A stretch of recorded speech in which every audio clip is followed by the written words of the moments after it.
Hi friends, ఉద్యమాల గడ్డగా పేరొందిన మన తెలంగాణ గడ్డలో మరో ఉద్యమం ఊపందుకుంది. స్థానికులైన ప్రతి ఒక్క తెలంగాణ వ్యాపారవేత్త గో బ్యాక్ మార్వాడి అంటూ నినాదాలు చేస్తున్నారు. ఒక చిన్న గొడవ చిలికి చిలికి గాలివానై ఇప్పుడు దేశాన్ని ఊపేసే పరిస్థితికి తీసుకొచ్చింది.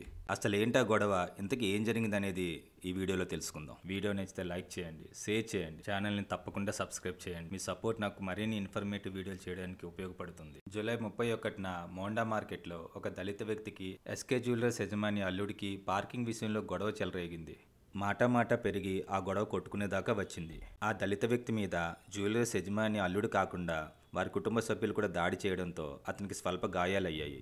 కొట్టడమే కాకుండా కులం పేరిట దూషించడంతో ఇద్దరు వ్యక్తుల మధ్యన గొడవ కాస్త రెండు కులాల మధ్యన గొడవగా మారిపోయింది. రెండు కులాల గొడవ కాస్త ఇప్పుడు రెండు వర్గాల వ్యాపారస్తుల గొడవ కింద మారిపోయింది. మార్వాడీలు ఎక్కడి నుంచో వచ్చి ఇక్కడ స్థిరపడి స్థానికుల సపోర్ట్తో ఎంతో ఎత్తుకెదిగి ఇప్పుడు స్థానికుల మీదే తిరగబడడం ఎవరు జీర్ణించుకోలేకపోతున్నారు. నిజంగానే మార్వాడీలు స్థానిక వ్యాపారాలను దెబ్బతీస్తున్నారా? వాళ్ళు వ్యాపారం చేయడంలో అంత సిద్ధహస్తులా? ఇది తెలియాలంటే ముందుగా మార్వాడీల గురించి కొంచెం క్లుప్తంగా మనం తెలుసుకోవాలి. మార్వాడి ఈ పేరు వినని వాళ్ళు ప్రపంచంలో ఎవరు ఉండరేమో. వీళ్ళ గురించి చెప్పాలంటే ప్రపంచంలో ప్రతి మూల ఒక మలయాళీ ఉంటాడని ఒక సామెత ఉంది.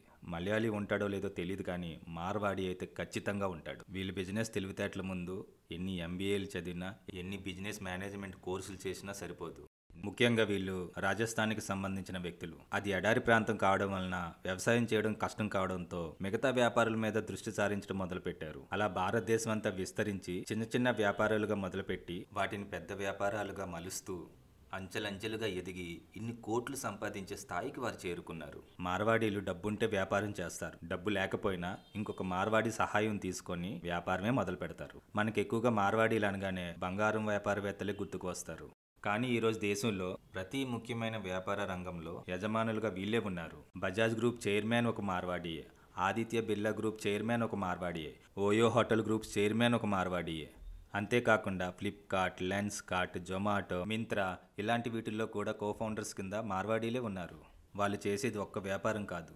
బహుశా ఇలా చెప్పుకుంటూ పోతే వాళ్ళు చేయని వ్యాపారం అంటూ లేదేమో. భారతదేశంలో ఉన్న సంపన్నులలో 45% మార్వాడీలే ఉన్నారంటే అది సోయుక్తి కాదు. రాజ్యాంగం ప్రకారంగా భారతదేశానికి సంబంధించిన వ్యక్తి భారతదేశంలో ఎక్కడికైనా వెళ్ళి వ్యాపారం చేసుకోవచ్చు. అది చట్టవిరుద్ధమేమి కాదు. కానీ వాళ్ళు ఎదగడానికి కారణం అక్కడున్న స్థానికులే అనే సంగతి మర్చిపోకూడదు. వ్యాపారానికై వచ్చి ఇక్కడ స్థిరపడి 100 ఏళ్లు దాటొచ్చు, కానీ వాళ్ళు స్థానికులతో సమానం కాలేరు. ప్రతి ఒక్కరికి ఒక స్వగ్రామం అనేది ఖచ్చితంగా ఉంటుంది. డబ్బు వస్తే అహంకారం వస్తుంది, అహంకారం వస్తే ఆటోమేటిక్గా అవతల వాళ్ళని చులకనగా చూడటం మొదలు పెడతాం. మొన్న గొడవలో జరిగింది కూడా అదే. గోరేటి రమేష్ అనే గాయకుడు మార్వాడీల అహంకారాన్ని తెలియజేస్తూ తెలంగాణ వ్యాపారాలను ఎలా అనగదొక్కుతున్నారో చెప్తూ ఒక పాట పాడారు. అంతే, ఈ గొడవ కాస్త ఉద్యమాలకు దారితీయడం మొదలుపెట్టింది. తెలంగాణ గడ్డ ఉద్యమాల గడ్డ.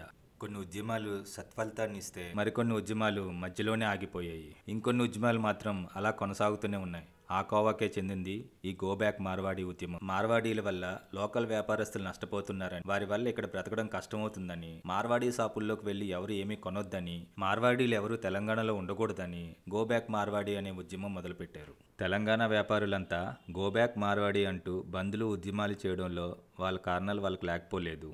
అమన్గల్లో ముందు వ్యాపారం చేయడానికి వచ్చిన మార్వాడీలతో అక్కడ ఉన్న స్థానిక వ్యాపారస్తులు ఒక ఒప్పందం కుదుర్చుకున్నారు. ఎవరైతే వ్యాపారం చేస్తారో వాళ్లకు సంబంధించిన ఆ కుటుంబ సభ్యులు మాత్రమే ఆ ప్రాంతంలో ఉండాలి. మార్వాడీలు ముందు ఆ ఒప్పందానికి ఒప్పుకున్నా ఆ తర్వాత కాలక్రమేణా దాన్ని ఉల్లంఘించారు. ముందు వాళ్ళ వ్యాపారాలు మొదలుపెట్టి వాళ్ళ అభివృద్ధి చెందిన తర్వాత వాళ్ళ కుటుంబ సభ్యులతో కూడా వ్యాపారాలు మొదలుపెట్టించి ఆ తరువాత వాళ్ళ ఊర్లో వాళ్ళతో కూడా ఇక్కడ వ్యాపారాలు ప్రారంభించారు. ఇప్పుడు స్థానిక వ్యాపారుల కన్నా వీళ్ళే ఎక్కువగా ఉన్నారు. డబ్బు వచ్చిన తర్వాత అహంకారం మొదలై స్థానికులకు విలువ ఇవ్వకపోవడం, వాళ్ళని గౌరవించకపోవడం స్థానిక వ్యాపారస్తులు తట్టుకోలేకపోతున్నారు. అలాగని అందరు మార్వాడీలు అహంభావంతో ఉన్నారని కాదు దాని ఉద్దేశం. ఎందుకంటే మోండా మార్కెట్లో గొడవ పోలీస్ స్టేషన్ దాకా వెళ్లడంతో అక్కడున్న కొంతమంది మార్వాడీలు దళితుడికి సపోర్టుగా వచ్చారు.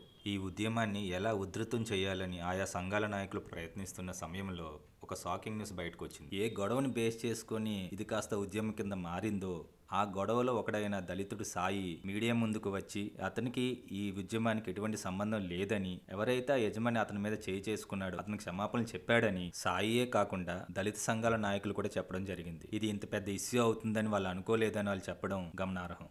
గో బ్యాక్ మార్వాడి అంటూ మార్వాడీల మీద దేశమంతా పూర్తిగా వ్యతిరేకత వస్తుంది. దీని మీద మీ అభిప్రాయం ఏంటని ఒక మార్వాడి నాయకుడిని అడిగితే దాని గురించి నాకేమీ తెలియదని చెప్పడం అందరికీ ఆశ్చర్యాన్ని కలిగించింది. మరి ఈ ఉద్యమం ఎటు వెళ్తుందో వేచి చూడాల్సిందే. సమస్యను ఎంత త్వరగా వీలైతే అంత త్వరగా పరిష్కరించుకుంటారని కోరుకుంటున్నాను.